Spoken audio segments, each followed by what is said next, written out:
You can think of macros as a manual way to control any aspect of pigments. And then you can also MIDI map this to control it with a MIDI controller. So let me give you an example of how I would use a macro. So let's go into the combinate section and make an interesting combination of multiple modulators. I'll use multiply here, and let's use LFO1 and LFO2.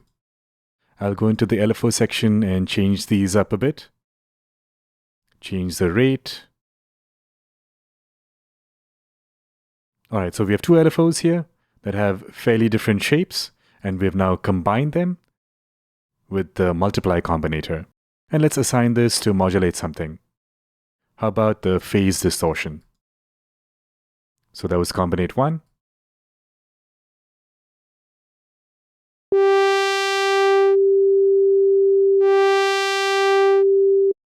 Alright, now I'm going to use this macro to control the amount of modulation here. So when this moves up, we're going to hear the result of this multiplication. So let's go into the macro assignments, and let's assign this to macro 1. Now when I move macro 1,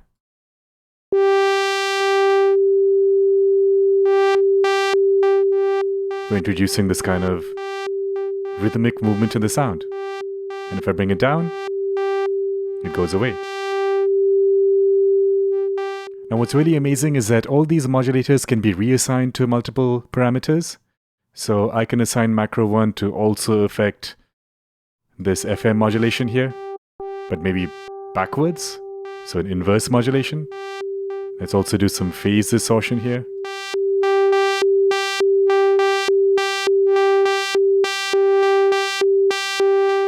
Maybe some wave folding, but backwards.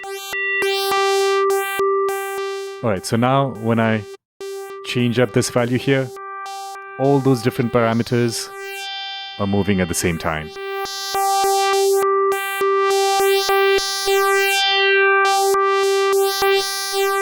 Let's do one more assignment. I'm going to assign it to the send level here.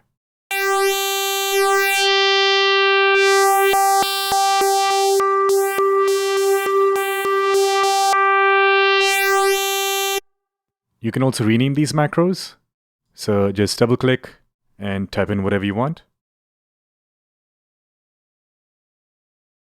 And you get 4 of these macros. I was talking about MIDI mapping. So I'll click on this wrench button over here, and now go into the MIDI tab, select that particular macro, and then just twist a knob on the MIDI controller that I have.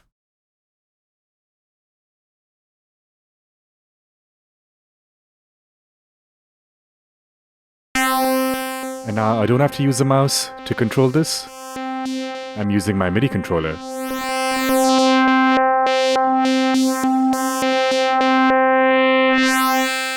Now, of course, MIDI assignments can be done to any parameter in Pigments, but I was just giving you an example of how I would use the macros here. Alright, so that is the macro section. In the next tutorial, we will move on and check out the effects section.